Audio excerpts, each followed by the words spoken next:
भावनाचे पती परदेशात काम करायचे। ती 3 महिन्याची गरोदर होती, पण तिच्या पतीने तिच्यासाठी जो काही खर्च पाठवला ते पैसे तिचा मोठा दीर आणि सासू भावनाकडून काढून घ्यायची।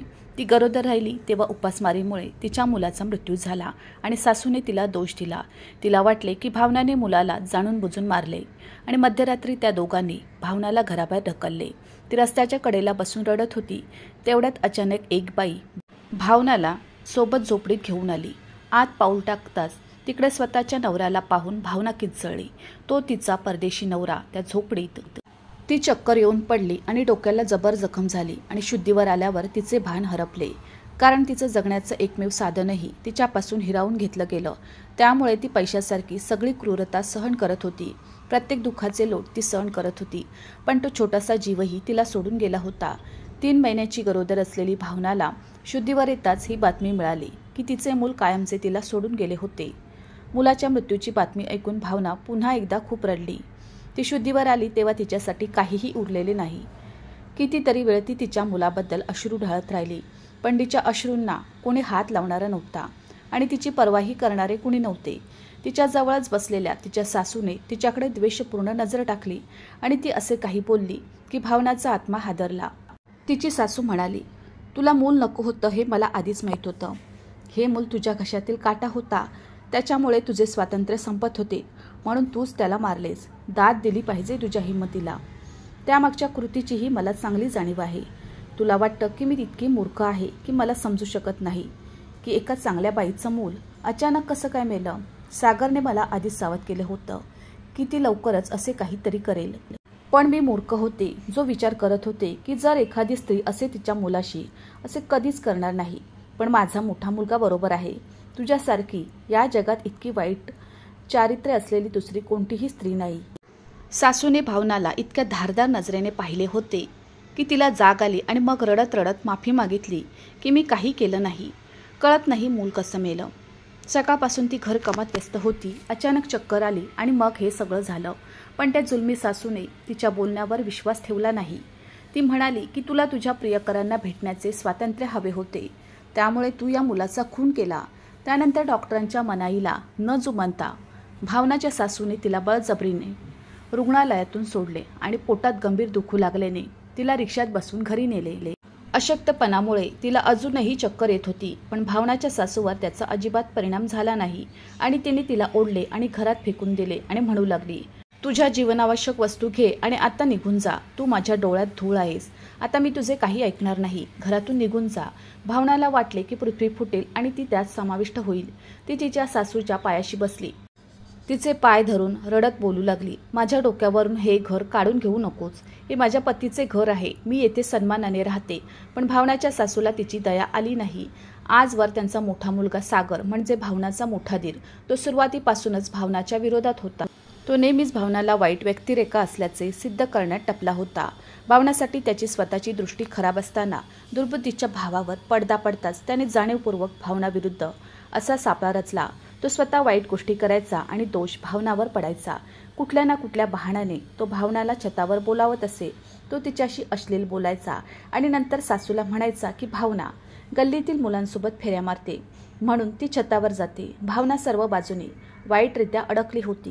तिचा नवरा सोबत नव्हता, तो परदेशात होता, त्यामुळे तिला सासू आणि दिरासोबत जगावे लागले। पण हे दोघे मिळून आपल्याकडून हे छत हिरावून घेतील आणि तिला लाचार करतील हे तिला माहीत नव्हते। भावनाच्या सासूने तिला घराबाहेर काढले आणि तीही पोटदुखीमुळे बाळंतीण रस्त्याच्या कडेला बसली होती। तिच्याकडे अश्रू ढाळण्याशिवाय पर्याय नव्हता। ना तिच्याकडे तिच्या नवऱ्याचा पत्ता होता, ना त्याच्या नावाचा फोन नंबर होता जिथे ती त्याच्यापर्यंत पोहोचू शकते। विभोरशी लग्न करण्यासाठी तिने स्वतःचं माहेर विसरली होती, सगळे संबंध तोडले होते। आता तिच्याकडे परत जाण्याचा मार्ग नव्हता, त्यामुळे तिला असेच रस्त्यावरचे आयुष्य जगावे लागेल असे वाटत होते। ती ढसाढसा रडायला लागली। आत्महत्येचे विचार तिच्या मनात वारंवार येत होते। जगण्याचे कोणतेच कारण नव्हते। तिला तो काळ आठवू लागला। तेव्हाच ती पहिल्यांदा पती विभोरला भेटली। त्यावेळी त्यांची पहिली भेट झाली जेव्हा भावनाच्या वडिलांना हृदयविकाराचा झटका आला आणि विभोर तिथे त्या हॉस्पिटलमध्ये वॉर्ड बॉय म्हणून काम करत होता आणि वडिलांचीही काळजी घेतली। दररोजच्या या बैठकांमुळे भावना आपोआप परिपूर्णतेच्या जवळ आली। तिने त्याच्या वडिलांबद्दल प्रश्न विचारले। ती विभोरशी वैयक्तिक प्रश्नावर उतरली आणि नंतर दोघांनी नंबरची देवाणघेवाण केली। काही दिवसातच तिचे कुटुंबीय बरे होऊन घरी आले, पण विभोरने भावनाला फोन करणे सोडले नाही. विभोर फार शिकलेला नव्हता. तो इंटरमिडिएट होता आणि त्याने मोजकेच कोर्स केले होते. त्यामुळे त्याला वॉर्ड बॉयचे काम मिळाले. त्याचे उत्पन्न काही विशेष नाही. प्रेम असेल तर माणसाला काही दिसत नाही. विभोरचे हृदय चांगले होते. तो शुद्ध हेतूचा होता. फक्त भावनाला त्याने पाहिले आणि तिला त्याचे हृदय दिले. दोघांमधील संबंध वाढतच गेले. त्यांचे प्रेम मैत्रीच्या पलीकडे गेले. प्रेमात पडल्यावर विभोर पुन्हा पुन्हा लग्नाविषयी बोलू लागला. भावनाला हेच हवे होते, पण तिचे घरचे तिचे लग्न एका सामान्य व्यक्तीशी करणार नाहीत हे तिला माहीत होते, कारण ते खूप उच्च विचारांचे होते. ते एका चांगल्या आणि श्रीमंत कुटुंबातील होते. तिचे वडील वकील होते आणि त्यांनी आपली मुलगी अशा मुलाला कधीच दिली नसती, ज्याला नीट शिक्षणही घेता आले नाही. त्यामुळे भावना संकोचली. पण विभोरचे प्रेम खरे होते म्हणून तो संबंध पाठवण्याचे बोलत राहिला आणि मग खूप विचार, समज आणि धैर्यानंतर त्याला नात्याला पाठवण्याची परवानगी दिली. विभोरने आई आणि मोठ्या भावाला तारण म्हणून पाठवले, पण त्याचा मोठा भाऊ सागर इतका अशिक्षित होता की तो भावनाच्या वडिलांशी नीट बोलू शकला नव्हता. आई सुद्धा भावनाच्या मोठ्या घराकडे विचित्र नजरेने पाहत होती. विभोरच्या आईची नजर घरगुती गोष्टींवर जास्त होती आणि भावनाच्या वडिलांना हे लगेच कळले. तो वकील होता. त्याचे डोळे खोलवर होते. लोकांचा न्याय करण्याची क्षमता त्यांच्यात होती. त्यांनी पहिल्या यादीत हे नाते नाकारले होते आणि भावनाला समजावून सांगितले की विभोर चांगला मुलगा असला तरी त्याचे कुटुंब खूप अज्ञानी आणि लोभी लोक आहे. विभोरचा मोठा भाऊ सागरही नोकरी करत नसून तोही विभोरच्या पगारावर फुकटचा खात होता. तो एक क्षुद्र आणि स्वार्थी माणूस होता. म्हणून भावनाच्या वडिलांनी तिला समजावले, अशा लोकांशी आयुष्यभर सहवास करणे मूर्खपणाचे ठरेल. मात्र भावनाचे विभोरवर इतके प्रेम होते की तिने वडिलांशी भांडण केले आणि नतमस्तक झाल्यानंतरच लग्न करणार असल्याचे सांगितले. तिच्या वडिलांनी तिला कोणत्याही परिस्थितीत विभोरसोबत पाठवणार नाही असे स्पष्ट सांगितले आणि विभोर भावनावर रागवला होता. तो म्हणाला की मी माझ्या आईला मोठ्या कष्टाने तुझ्या घरी पाठवले होते. त्यांनी माझ्यासाठी दुसरी मुलगी आधीच पसंत केली होती, पण तुझ्या घरच्यांनी असा नकार देऊन माझ्या आईचा अपमान केला. आता तू स्वतः माझ्याकडे यावे आणि आपण न्यायालयात जाऊ. हे ऐकून भावना खूप घाबरली. तिने लगेच आई वडिलांचे ऐकले नाही. तरीही हे नाते या मार्गाने निश्चित व्हावे आणि तिचे लग्नही चांगल्या मार्गाने निश्चित व्हावे असे तिला वाटत होते. इतर मुलींप्रमाणे तिलाही तिच्या वडिलांच्या मार्गदर्शनाखाली जायचे होते, पण इथे सगळे प्रकरणच बिघडले होते. त्यामुळे आज एकीकडे ती तिच्या वडिलांना पटवून देत होती की विभोरला पुन्हा एकदा तिच्या कुटुंबाला पाठवायला पटवून देत होती, पण दोन्ही बाजूनी स्पेशल नकार आला. भावनाचे वडील विभोरच्या कुटुंबाला भेटायला तयार झाले नाहीत. मग तो आईला पाठवण्याच्या बाजूने होता. त्याचं एकच बंधन होतं. त्याचं एकच म्हणणं होतं की दोघांनी कोर्ट मॅरेज करावे. त्याचं भावनावर खूप प्रेम होतं, पण तो त्याच्या आईवरही खूप प्रेम करत होता आणि भावनाच्या आईवडिलांनी त्याला त्याच्या आईसमोर कसे नाकारले याचा त्याला राग आला होता. जेव्हा भावना दोन्ही बाजूनी पूर्णपणे वेगळी होती तेव्हा तिने पुन्हा तेच केले, कारण लोक ते प्रेमाने करतात. प्रेमाने त्याचे खरे रंग दाखवले आणि एका रात्री भावनाने तिच्या वस्तू पॅक केल्या आणि घर सोडले. दुसऱ्या दिवशी सकाळी ती कोर्टात होती आणि ती विभोरची बायको झाली. कोर्टात हजर झाल्यानंतर ती आपल्या घरी परतली, पण तिच्या वडिलांनी तिच्यासाठी घराचे दरवाजे कायमचे बंद केले. ते भावनाला म्हणाले की काही दिवसात तुला तुझी चूक लक्षात येईल. आपल्या चुकीच्या निर्णयाचा तिला आयुष्यभर पश्चाताप होईल आणि मग पालक आपल्या मुलाच्या बाजूने कसे निर्णय घेतात हे तुला समजेल. जिद्द असलेले लोक मागे हटत नाहीत. त्यांचे स्वतःचे नियम होते. त्यामुळे त्याने आपल्या घरीच भावनाला येण्याची परवानगी दिली नाही आणि मग विभोरचा हात धरून ती सासरी पोहोचली. तिथे नवीन चाचण्यांची मालिका अशीच सुरू झाली. जगाकडे त्यांचे जीवन बंद होते. विभोरने आईला न सांगता लग्न केले, म्हणून तिचा दारात भावनाला पाहून एकच गोंधळ उडाला. मुलीच्या वडिलांनी आमचा अपमान करून आम्हाला घरातून हाकलून दिल्याचे त्याने सांगितले. तिला आपली सून बनवायला त्याने आपल्या तोंडावर नकार दिला होता. विभोरने मोठ्या कष्टाने आईला भावनाला सून म्हणून स्वीकारायला पटवून दिले. मुलाला दाखवण्यासाठी आईने भावनाला घरात जागा दिली होती, पण ती तिला कधीच तिच्या हृदयात जागा देऊ शकली नाही. त्यांच्या दृष्टीने ते खूप होते, त्यामुळे त्यांचा अपमान झाला. मग याच घरात दीर सागरने तिच्यासमोर नवीनच अडचण निर्माण केली होती. त्याने आईला वारंवार सांगितले की भावना ही वाईट चारित्र्याची मुलगी असावी, जिने विभोरला अडकवले होते आणि हे भावनाच्या सासूच्याही मनात होते। विभोर आणि भावनाने 1 महिना एकत्र घालवला। दोघेही एकत्र आनंदी होते, पण विभोर गेल्यानंतर भावनाचे काय झाले तिला तिची खूप काळजी वाटत होती। सासूबाईंनी घरच्या सगळ्या जबाबदाऱ्या तिच्यावर टाकल्या होत्या आणि तिला टोमणेही मारत होत्या। ती तिला येऊन सांगायची की ती त्याच्या घरी सून म्हणून रिकाम्या हाताने आली होती आणि आता ती त्याच्यावर ओझे झाली आहे। भावनाने ही गोष्ट विभोरला सांगितली असती तर त्याला खूप काळजी वाटली असती आणि हे बघून हळूहळू तिची जीभ तिच्या सासूबद्दल तक्रार करणे बंद झाली। ती फक्त मूकपणे हे सर्व सहन करत होती। कधी कधी तिला वाटायचे की तिचे वडील बरोबर होते। विभोरचे कुटुंब चांगले राहिलेले नाही। तिला तिच्या घराची खूप आठवण येत होती। अनेकदा आईला आठवून ती खूप रडायची, पण मग विभोरच्या प्रेमाने तिची प्रत्येक जखम भरून निघायची। मग लग्नाच्या दुसऱ्याच महिन्यात विभोरची नोकरी गेली आणि तो बेरोजगार झाला। तर हा त्रास भावनाच्या मुळावरही आला की तिची वाईट चाल आहे आणि तिच्या येण्याने विभोर बेकार झाला आहे। त्यामुळे भावनाला खूप आश्चर्य वाटले की सागर हा घरचा मोठा मुलगा आहे, पण तो दिवसभर घरात राहून भाकरी तोडतो।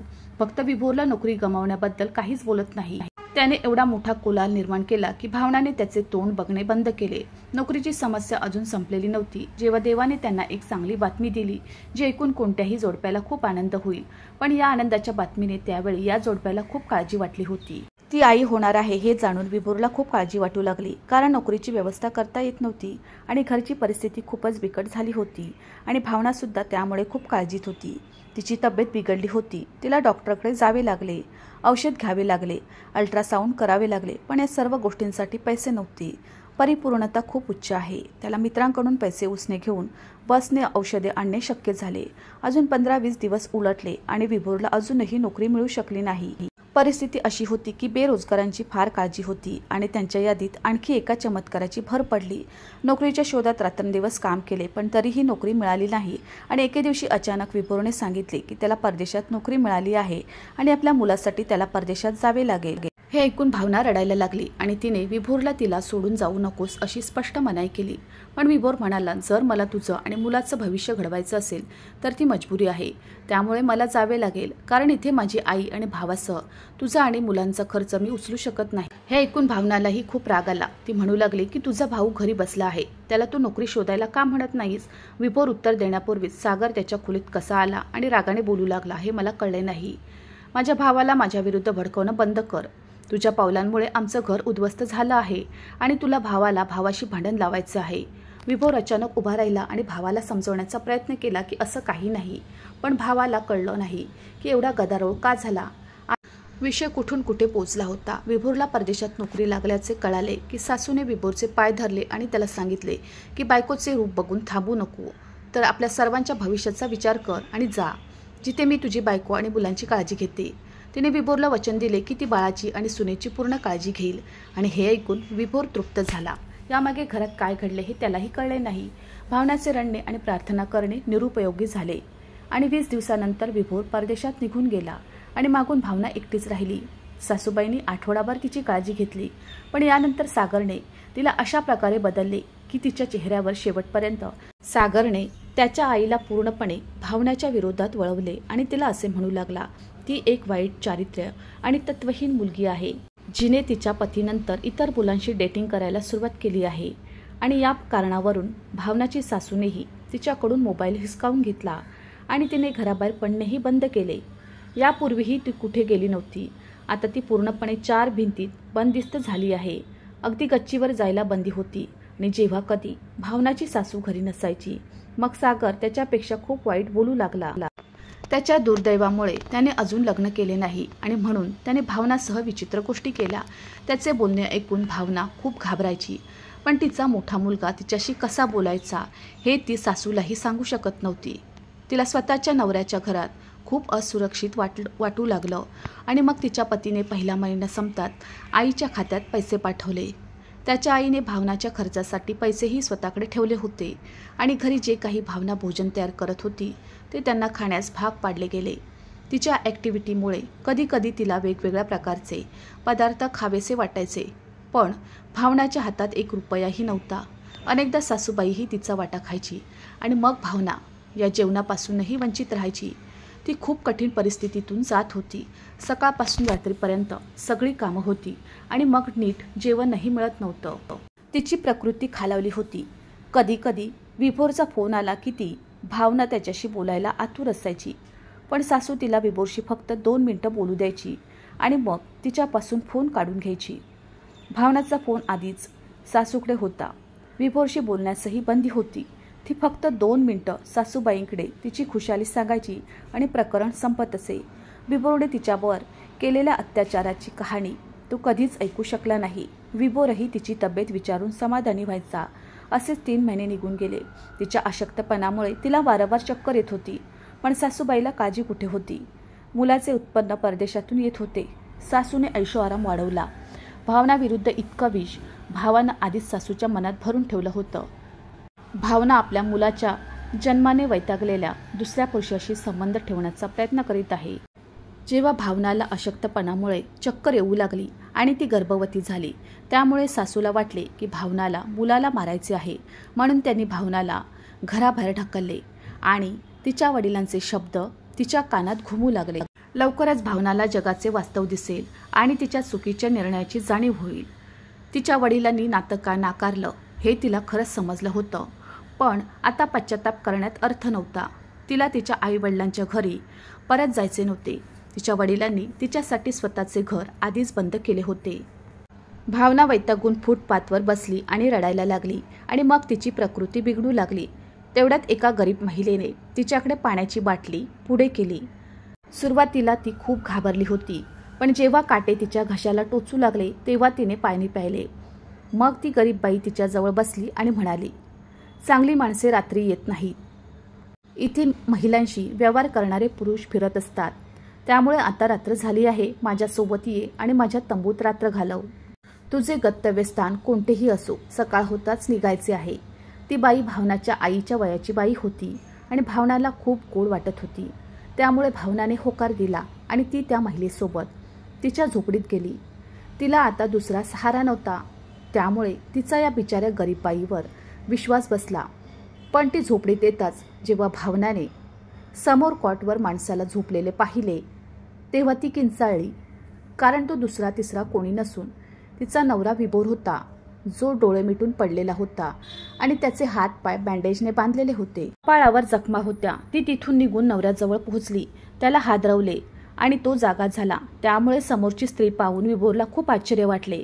भावनाच्या डोळ्यातून अश्रू वाहत होते. तिने काळजीने नवऱ्याकडे पाहिले. तिच्या म्हणण्यानुसार तिचा नवरा परदेशात होता, त्यामुळे तो त्या रात्री त्या घरात काय करत होता. विभोर उठून बसला आणि भावनाला छातीशी घट्ट मिठी मारली. सर्वप्रथम त्याने भावनाबद्दल विचारले. रडत रडत भावनाने विभोरला सुरुवातीपासून शेवटपर्यंत सत्य सांगितले. त्यामुळे विभोरलाही अश्रू अनावर झाले. त्याने भावनाला सांगितले, माझ्या पाठीमागे तुझ्यासोबत असे होईल हे मला माहीत नव्हते. तू नेहमीच माझ्यापासून सत्य लपवले आहेस, म्हणूनच मला कळले नाही की तुझ्यावर कोणते अत्याचार होत आहेत. त्याला खूप लाज वाटली आणि त्याने क्षमा मागितली. पण भावनाला विभोर काय करत आहे हे जाणून घ्यायचे होते आणि मग विभोरने तिला सत्याचा भाग सांगितला, जे ऐकून भावनाला धक्काच बसला. विभोरने सांगितले की मी नोकरी शोधत होतो. मला कोणतीही नोकरी मिळत नव्हती. मी खूप काळजीत पडलो आणि मग जेव्हा मला तुझ्या गर्भधारणेची बातमी मिळाली आणि तुझ्या औषधासाठी माझ्याकडे पैसे नव्हते, त्यामुळे माझा जीव गेला. मी तुमचा खर्च कसा भागवू, तुमची जबाबदारी मी कशी पार पाडू. मी प्रेमापोटी तुझ्याशी लग्न केले, पण मला तुला असे वाईट आयुष्य द्यायचे नव्हते. तुला छोट्या छोट्या गोष्टींसाठी हव्यास म्हणून मी इकडे तिकडे भटकत होतो आणि मग मला नोकरी मिळाली, ज्यासाठी मला माझे घर सोडावे लागले. म्हणून मी परदेशाचे निमित्त करून घरापासून दूर या ठिकाणी आलो. त्याने डोके टेकवले आणि सांगितले की ड्रग माफिया ड्रग्ज पुरवठ्यासाठी माझा वापर करतात, म्हणून मी घर सोडले आहे, जेणेकरून तुम्हाला त्रास होऊ नये. मी ड्रग पुरवठ्याचा व्यवसाय सुरू केला आणि पगार म्हणून पैसे घरी पाठवू लागलो. पण 2 दिवसापूर्वी पोलिसांनी ड्रगच्या अड्ड्यावर छापा टाकला आणि मोठ्या कष्टाने मी तिथून निसटलो. कोणालाही माझ्याबद्दल काहीही कळले नाही. याबद्दल तो आभारी होता. पोलिसांनी सगळ्यांना पकडले होते, पण मी निसटलो. पण पळताना मी पहिल्या मजल्यावरून पडलो आणि या कारणामुळे मला खूप दुखापत झाली. आणि मग ती भिकारीण जिने मला मदत केली आणि मला इथे आणले. मला वाटले की पुनर्प्राप्तीनंतर मला दुसरी नोकरी मिळेल आणि मग सर्व काही ठीक होईल. निसर्गाने आम्हाला पुन्हा एकत्र केले, हे स्थान निश्चित केले आहे आणि आज या स्थानावर पोहोचलो आहे. विभोरबद्दलचे सत्य जाणून भावनाला धक्का बसला. भावनाने रागाने विचारले, तू असे का केलेस? हे सर्व बेकायदेशीर आहे, हे तुला माहीत नाही? जर पोलिसांनी तुला पकडले असते तर तुला अनेक वर्ष तुरुंगवास भोगावा लागला असता आणि मलाही. आता मी यातून सुटका करू शकले नसते, असे म्हणून भावना रडू लागली. तर विभोरचे डोके टेकले. तो कबूल करत होता, कारण भावनाच्या भविष्यासाठी त्याने हे सर्व केले. परंतु हे सर्व करूनही भावनाचे भविष्य पूर्ण होऊ शकले नाही. त्यांच्या मुलाचा जन्म झाला. 2 दिवसांनी विभोरने वेगळ्या घराची व्यवस्था केली आणि तिथे शिफ्ट झालेत. तर भावना शिकलेली होती, त्यामुळे चांगल्या शाळेत शिकवायला सुरुवात केली.